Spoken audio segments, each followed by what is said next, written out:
Bonjour et bienvenue aux entrevues Logique 6. Aujourd'hui, je suis en compagnie de Mélanie Risque, qui est présidente de la boîte à livres. Bonjour Mélanie. Bonjour Jocelyn, ça va bien? Oui, ça va bien. Aujourd'hui, j'aimerais ça que tu me parles un peu de la boîte à livres, de l'historique, qu'est-ce que tu fais chez la boîte à livres. J'ai fondé la boîte à livres il y a plus de 5 ans. On a développé une expertise au niveau de contenu numérique ouvert. Donc, ce sont des contenus clés en main qui sont prêts à être utilisés. Ils sont également modifiables, adaptables et reproductibles, ce qui permet à chaque enseignant d'y mettre sa touche personnelle. On a aussi actuellement donc 3 séries, la bibliothèque dans les nuages et la collection TIC en classe. Super. Est-ce que tu pourrais me montrer un exemple de quoi ça a l'air, ces collections-là? Donc, pour commencer, si je vais vous donner simplement un exemple de personnalisé à la commission scolaire de la capitale. Donc, voici une des façons dont les contenus peuvent être accessibles aux enseignants. Donc, évidemment, ici, c'est un extrait, un démo. Donc, l'enseignant choisit l'école de sa commission scolaire et accède en tout temps à une matrice aux activités qui sont dédiées à elle ou à lui pour son école. Donc, il y a les contenus numériques, en fin de compte, téléchargeables avec la procédure, l'explication, les fiches élèves, ainsi que les activités soit en format Smart Notebook ou Active Inspire, donc ce que vous utilisez déjà dans vos écoles et dans votre commission scolaire. Encore là, ce qui est intéressant ici, c'est que tous les contenus, lorsqu'ils sont téléchargés, l'enseignant n'a pas nécessairement besoin d'avoir une connexion Internet et on peut les adapter et les modifier tel que souhaité par l'enseignant. De quelle façon c'est distribué? Est-ce que c'est en achat ou est-ce que c'est un paiement annuel pour avoir accès à cette collection-là? L'avantage des ressources proposées à la boîte à livres, c'est qu'il n'y a pas d'abonnement ni de licence à renouveler. Donc, lorsque la commission scolaire ou une école en fait l'achat, c'est donc une licence perpétuelle. La seule chose, en fin de compte, que l'école ou l'enseignant n'a pas le droit de faire, c'est de revendre les contenus ou de les utiliser avec une autre maison d'édition pour recréer des contenus pédagogiques numériques. Évidemment. Donc, un enseignant pourrait faire l'acquisition de ces titres-là, les modifier, puis les utiliser pendant 15 ans dans sa classe. Exactement. Super. Est-ce que vous avez beaucoup de titres de disponibles? Je vois ici maîtriser les TNI. Est-ce qu'il y a plusieurs autres sujets? Nous avons aussi toujours dans les démos, pour vous donner plus d'exemples, on a la collection aussi qui est ma bibliothèque dans les nuages. Donc ici, avec le même principe, ma bibliothèque dans les nuages offre aux écoles plus d'une vingtaine de petits livres. Donc, on retrouve une littérature jeunesse qui est entièrement ici décloisonnable. Donc, toutes les intentions pédagogiques peuvent s'y prêter. Donc, on peut, par exemple, cacher les temps de verbe, ôter entièrement la ponctuation, demander aux enfants donc de la prédire. On a le droit aussi de partager les liens HTML des livrets avec les parents. Il y a des activités aussi déjà de bâties en lien avec chaque petit livre. On a un contact direct avec l'auteur et ou l'illustrateur, donc ce qui permet, par exemple, avec votre classe, avec les enseignants avec leur classe, de réaliser un peu comme ce qu'on fait aujourd'hui, mais avec un auteur ou un illustrateur. On a aussi la collection J'apprends par thème qui est utilisée au niveau préscolaire, première année du premier cycle, pardon, c'était pas le bon démo. Donc ici, j'apprends par thème pour l'éducation préscolaire et aussi les classes d'adaptation. Ici, on retrouve donc une multitude d'activités pour écran numérique. Donc, en fin de compte, toutes les surfaces tactiles. Il y a des petits livrets pour chaque thème. Ici, par exemple, dans les plantes, on a plus d'une centaine d'illustrations. Il y a des prototypes aussi reproductibles, donc des activités numériques. Donc, on peut reproduire aussi les imprimer, les laminer, ainsi que des petites vidéos qui accompagnent la série J'apprends par thème, qui est aussi une très belle ressource pour les écoles.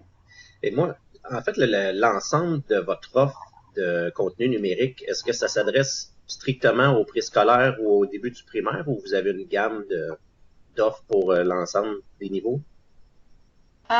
Nous couvrons actuellement du préscolaire jusqu'au premier cycle du secondaire, avec plutôt dans la série Maîtriser les TNI, ainsi que dans la bibliothèque dans les nuages, où l'on s'adresse vraiment à l'ensemble du primaire.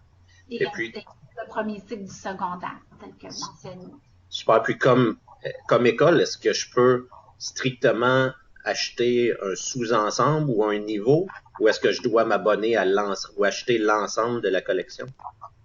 Non, on peut tout entièrement choisir à la carte. Donc, il y a des commissions scolaires, par exemple, qui ont, dans la série J'apprends par thème, fait l'acquisition que de 2 thèmes. Il y en a 5. Et après, donc, on laisse le choix aux enseignants. Je vais vous revenir toujours dans les démos. Un exemple, donc une école ou une commission scolaire qui décide d'acquérir ici, par exemple, tous ces livres-là. Et ceux-ci, en fin de compte, on voit un petit cadenas, ce qui permet donc l'autonomie aussi à l'école de façon individuelle d'acheter des livres ou des contenus numériques supplémentaires librement de leur gré. Donc, ça permet vraiment autant à la commission scolaire d'offrir un socle de compétences communes à tous et aussi une liberté à l'école d'agrémenter les bibliothèques au gré des années, ce qui est avantageux aussi, comme il n'y a pas d'abonnement ni de licence, la commission scolaire et l'école n'ont pas une restriction par rapport au nombre de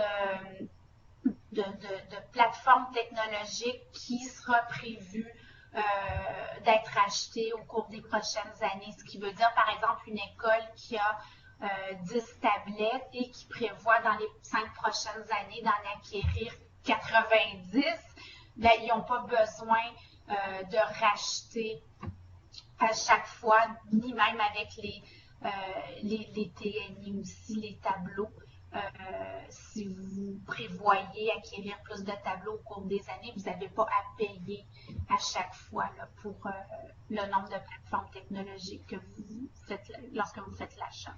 Donc, c'est un prix fixe, soit par école, ou une commission scolaire pourrait décider de couvrir l'ensemble de ces écoles pour certains titres. Évidemment, exactement. Est-ce que tu peux me donner une idée de prix? Par exemple, je vois 3 livres ici. Peux-tu me donner une idée de prix, par exemple, pour une école qui voudrait Crapaud-Pierre, par exemple? Juste donner une ordre de grandeur. Dans la collection, la bibliothèque dans les nuages, un livre par école est 65 $.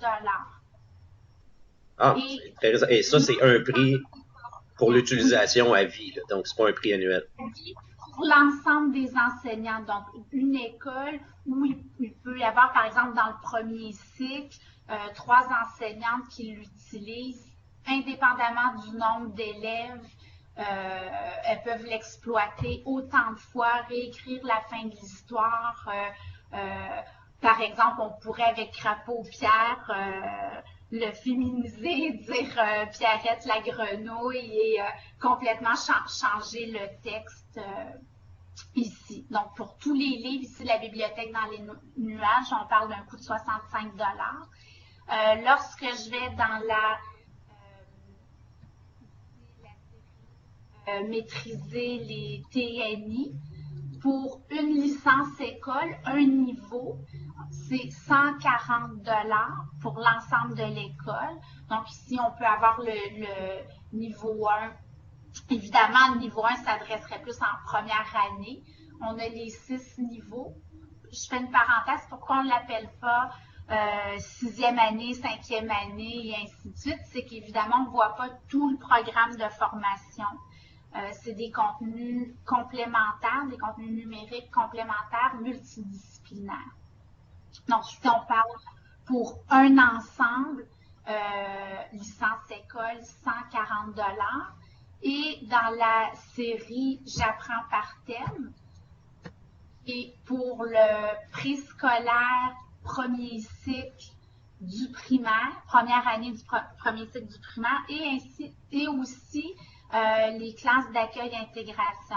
Donc, évidemment, ce n'est pas une réalité dans toutes les commissions scolaires, mais pour certaines, c'est un produit qui peut être très utile.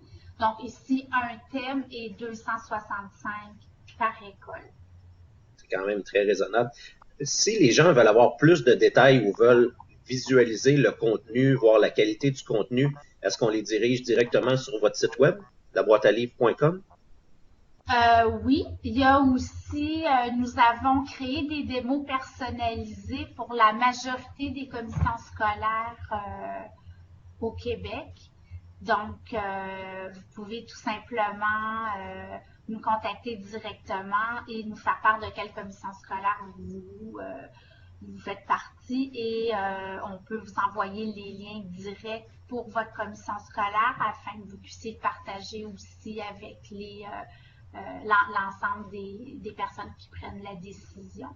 Donc, ils peuvent nous contacter soit sur laboîtealivres.com directement à toi ou passer par Logixis, puis ça va nous faire plaisir de vous mettre en contact. Donc, je te remercie beaucoup pour ton temps, Mélanie. C'est très intéressant. Je crois qu'on va avoir beaucoup de demandes dans le réseau. Et puis, je te souhaite une bonne fin de journée.